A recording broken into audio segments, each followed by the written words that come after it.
Good afternoon from Bobblehead Homestead. I am Jeff. Today is Tuesday. It's about 5 o'clock. I haven't filmed anything yet today, but it has been eventful, and I'll show you that in a moment. Let's do a check-in with the chickens.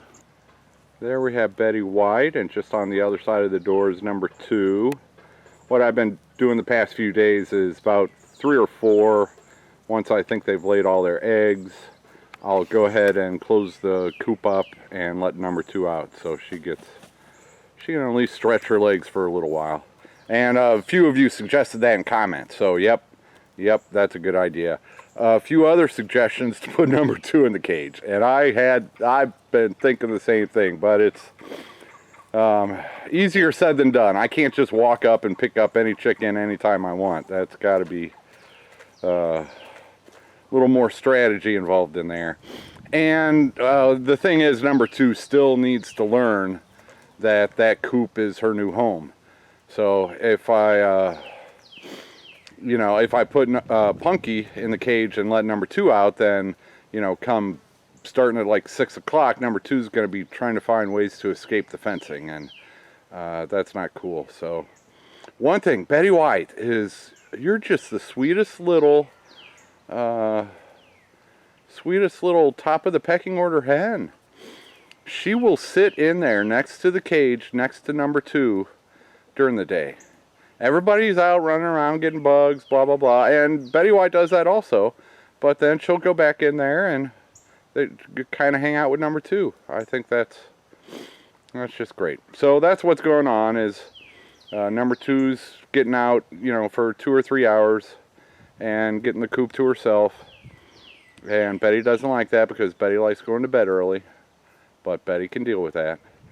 And it's going well. So I don't know how long I will do this. Probably at least a week until number 2 is adjusted. And in the meantime, I will try, well, probably not right away, but here in the near future, I will try to, I'll have to do that at night or early in the morning before they wake up.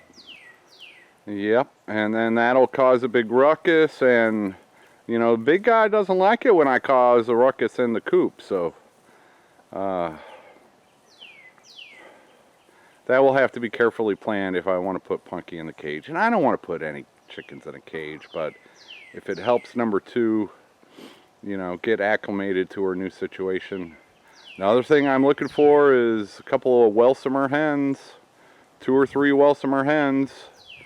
Then I've got my Welsomer rooster. I could match him with the Welsomer hens and with these Whiting True Blue hens.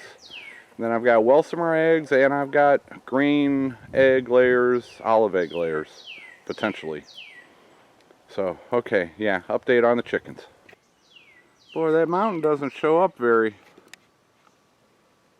There we go. I guess you gotta zoom in. Okay. I'm looking at the mountain, and that means it's time for the daily Daylily update.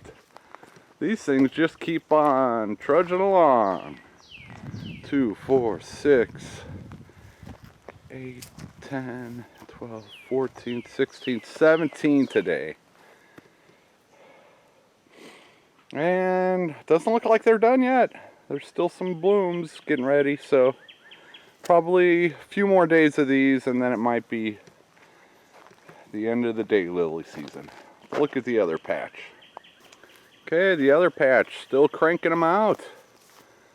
2, 3, 4, 5, 6, 7, 8, 9, 10. It's like 11 today. And this patch I would like to dig up and either move it with that other one, or somebody might buy some. You just never know. Okay. Oh yeah, and I discovered another orange flower. Let's look at that. Gladiolus, still going. And just to show you where I'm at, I'm right out here at the, what is this, the southeastern corner of my property. And what are those?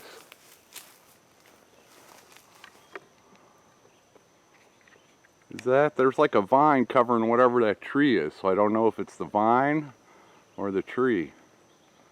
Little trumpet looking things. And boy, the orange really sticks out. Yeah. So, something else I can look up or learn from you guys. What are they? I've seen a few along the roads too, so whatever it is, I'm betting it's probably native around here. So yeah, that was a cool find. Okay, it looks like if I'm following these branches, well, you can see the leaf structure here, but it looks like these are orange flowers are coming from the vine, not from the tree. And you can see the vines just covering the tree, so yeah. The marvels of nature. Okay, that's the northeast corner of my property. And if I can find a clip, I will put it in here. But this is where I found the butterfly milkweed the other day. So pause for the clip if I can find it. This one is on my property. What in the world? Yeah, so the milkweed, unfortunately, is gone. But so is the rest of the brush in there. I was out here with my little weed eater, you know, getting my 10-15 minutes in, contemplating a place to plant perhaps a Three Sisters garden. And he's like, hey, wait here, I'll be back in a few minutes. Comes back with his old International Harvester tractor. Not the Kubota that he drives, but an old one, with a brush hog on the back of it. And he just annihilated all the brush that was in there and expanded it. So this gets, well, you can see it's in the shade now, but it gets pretty good morning sun until late afternoon. And I want to get out of the sun. But yeah, that little butterfly milkweed, it, well, yeah. Sorry, butterfly milkweed. That's the last of you. I've got seeds, so I can do more. It was, I'm not going to tell them, oh, dude, just brush hog around that milkweed. Yeah. Wow. So basically anything under 2 inches he can get, and starting right in there you can see the trees are getting a little bit thicker. So yeah, this is just wonderful, wonderful spot. And I told him I was going to try to grow some corn here, and he said good luck tilling. I'm like, dude, I'm not going to till. He looked at me funny, as he should. I do stuff weird, I know, I don't care.